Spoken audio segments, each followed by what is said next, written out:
Trouver une statuette dans la tombe d'un pharaon égyptien, c'est bien. Mais en trouver 225, c'est un miracle rarissime. Et c'est ce qui s'est produit le 9 octobre 2025 dans la nécropole de Tanis, une ancienne capitale du royaume d'Égypte. La découverte a eu lieu dans une tombe dont l'occupant était inconnu, et ces figurines en céramique ont permis de comprendre de quel pharaon il s'agissait. C'est ce que m'a raconté Frédéric Perraudot, le directeur de la mission française des fouilles de Tanis, qui a fait la découverte. On a donc rapidement 3-4 statuettes qui sont collées les unes aux autres, dont on comprend qu'elles sont en place. Donc Simone Nanucci, l'archéologue, prévient qu'on a ça. Je descends dans la tombe. Donc je suis arrivé assez tôt pour lire donc le nom du pharaon, Sheshonq III, avec cette première exclamation qui a été la mienne, c'est « mais qu'est-ce qu'il fait là ?»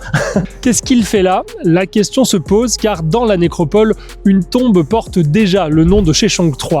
Le pharaon a régné sur l'Égypte au 9e siècle avant Jésus-Christ, une période marquée par des guerres civiles. Pour protéger la tombe de ces troubles, il est probable que son successeur ait enterré le défunt ailleurs, avec les statuettes qui ont révélé son nom. Mais ces 225 personnes, qui sont-elles? Dans l'au-delà, le pharaon, comme n'importe qui, travaille. Et à partir de ce moment-là, les Égyptiens n'ont pas envie de travailler pour l'éternité, donc ils amènent avec eux des serviteurs et des chefs d'équipe pour faire travailler les serviteurs. La découverte a été une surprise et il a fallu organiser très vite un travail minutieux. J'ai demandé à Frédéric Perraudot de m'expliquer comment ça s'est passé, sachant qu'il y a un détail important, la tombe est toute petite. Le travail dans la tombe n'était pas forcément évident, effectivement, parce qu'il n'y a pas beaucoup de place. On était en espace de 50 cm de côté.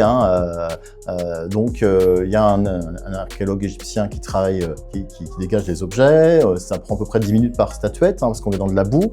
Et on en a 225 à sortir, donc ça prend du temps. Moi, je les dégage de leur gang de boue. Et quand on en a 5, je remonte la boîte, je leur donne leur numéro.